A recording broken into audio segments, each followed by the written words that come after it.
das war eigentlich ein Song, der eigentlich gar nicht geplant war. Das war fast so ein Notfallsong, weil uns fehlten noch quasi 2 Songs auf der Platte, Moment. Hit me baby one more time.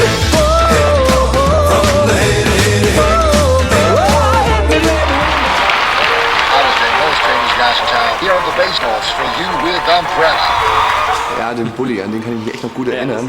Und vor allen Dingen ist das vor der Columbia-Halle in Berlin. Ja, und es stand tatsächlich niemand davor. Niemand stand vor dieser Columbia-Halle und wir sollten dann einfach echt mal in die Kamera winken, was uns am Anfang so ein bisschen schwer gefallen ist, glaube ich. Wir haben ja alles komplett selber gemacht. Und ich erinnere mich noch, wie wir dann auch diese Bilder haben, wo dann halt quasi das Publikum gegengeschnitten ist und wir davor stehen.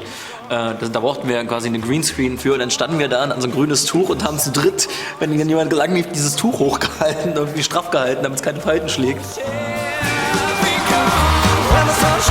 Meine Motivation war halt eben, mit den beiden Jungs irgendwie wirklich diese Illusion zu erschaffen, dass wir entweder hier im Beat Club oder eben irgendwo in London oder auf einer großen Bühne, wo auch immer, vor einem Kino, quasi die Menschenmassen mit unserer Musik bewegt haben.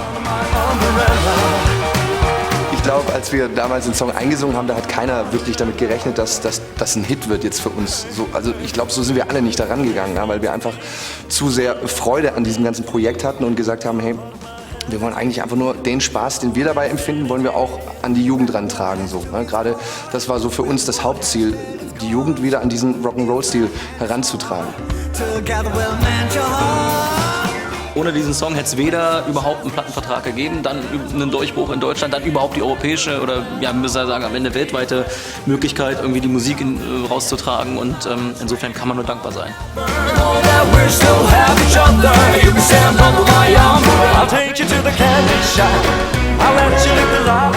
Das Ganze, das war das Strings and Stripes Album, das stand insgesamt so unter so einem sommerlichen Motto, so ein bisschen Beach Boys mäßig angehaucht. Und deswegen haben wir auch damals im Februar, war das glaube ich, 2011 in Los Angeles gedreht. Also wirklich mal so richtig jetzt hier. Jetzt haben wir es erreicht, jetzt dürfen wir zum Videodrehen nach Los Angeles fliegen. Jetzt haben wir es erreicht, geil. Und dann kam allerdings der erste Schnitt von Candy Shop und wir dachten so, ach, das ist jetzt aber dann doch ein bisschen bunter geworden, als wir eigentlich dachten. Da muss man auch dazu sagen, da konnten wir es uns schon leisten, mal eine richtige Produktionsfirma zu fragen, ob die was für uns macht. Und da hatten wir natürlich schon Mitspracherecht, aber man muss ehrlich sagen, das war dann halt irgendwie dann am Ende doch alles so gerade beim ersten Rough Cut war es halt doch sehr die Handschrift von einer fremden Instanz, die wir so vorher in den Musikvideos eigentlich noch nie hatten. Es war schon alles sehr, sehr weich gespült, was wir da quasi als erstes Videomaterial hatten. Hier, die Backstreet Boys in Action sozusagen. Ja.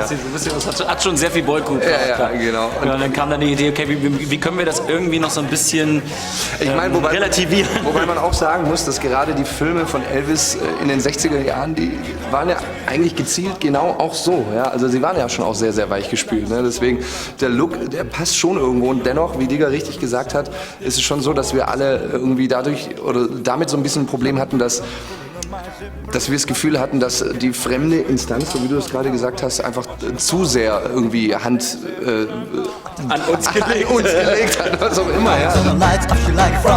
Wir haben eigentlich nur versucht, mit dieser Autokino-Szenerie, die wir noch drumherum geschaffen haben, eigentlich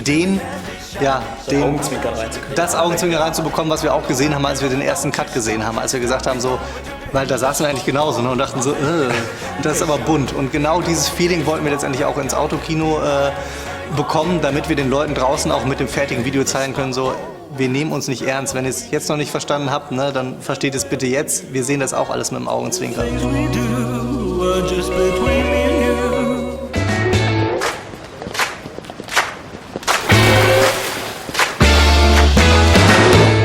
Baby, I wasn't supposed to know.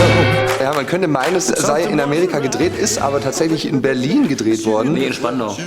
Ja, gut, in Spandau, natürlich. Aber letzten Endes wollten wir bei dem Video tatsächlich auch gerade diesen amerikanischen Look der 50er, 60er Jahre Filme so ein bisschen wiedergeben. Und das hat dann tatsächlich da in Spandau ganz gut funktioniert, weil die Location eigentlich tatsächlich so aussah wie in so einem guten alten Elvis-Film. Und wir haben uns auch an einem Elvis-Film orientiert, der da heißt Spin Out. Da gibt es eine Szene, in der Elvis um so einen Pool läuft. Dann ist so eine Poolparty und genau das wollten wir letzten Endes mit dem Video auch so ein bisschen erreichen. Baby, one more time. Oh, baby, baby, the reason I breathe is you.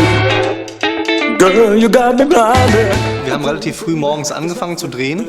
Und also wenn man genau hinguckt und sich so ein bisschen für so den filmischen Look irgendwie interessiert, dann sieht man auch, wie die Sonne sich zum Teil völlig idiotisch verhält, weil sie halt am Anfang irgendwie ganz woanders steht als am Ende. Und zwar nicht chronologisch, sondern es ist tatsächlich so, dass wir das Ende eigentlich eher am Anfang gedreht haben und solche Sachen. Hit me, baby, one more time. Man muss aber auch nochmal sagen, wenn man gerade den Gitarristen beobachtet, da ist es eigentlich am besten aufgefallen. Ja. Denn manchmal steht er mit einer Kippe da und manchmal hat er keine Kippe. Plötzlich hat er, am Anfang hat er Schuhe an, plötzlich hat er die Hose hochgekrempelt. Dann ist die Kippe aufgeraucht, dann ist sie wieder voll. Genau. Also,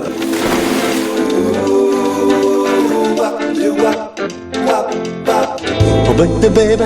der ich da so tief in die Augen gucke. Weißt du, warum ich der so tief in die Augen gucke? Weil sie geweint hat. Geplatzte Ader. Ach so. Und das hat mich so interessiert. Ich habe da wolltest genau hinschauen. das sieht total romantisch aus. Aber eigentlich war ich in dem Moment, als ich sie das erste Mal angesungen habe, wir haben das nicht geprobt, war ich total verwirrt. Weißt du, so, was ist denn da los? Es war, glaube ich, ein Song, den wir super lange vor uns hergeschoben haben. Es war ein Song, von dem wir alle wussten, der ist irgendwie sehr, sehr, sehr, sehr, sehr wichtig für die 90er Jahre. Das ist ja das Konzept vom Album Hit Me Baby gewesen.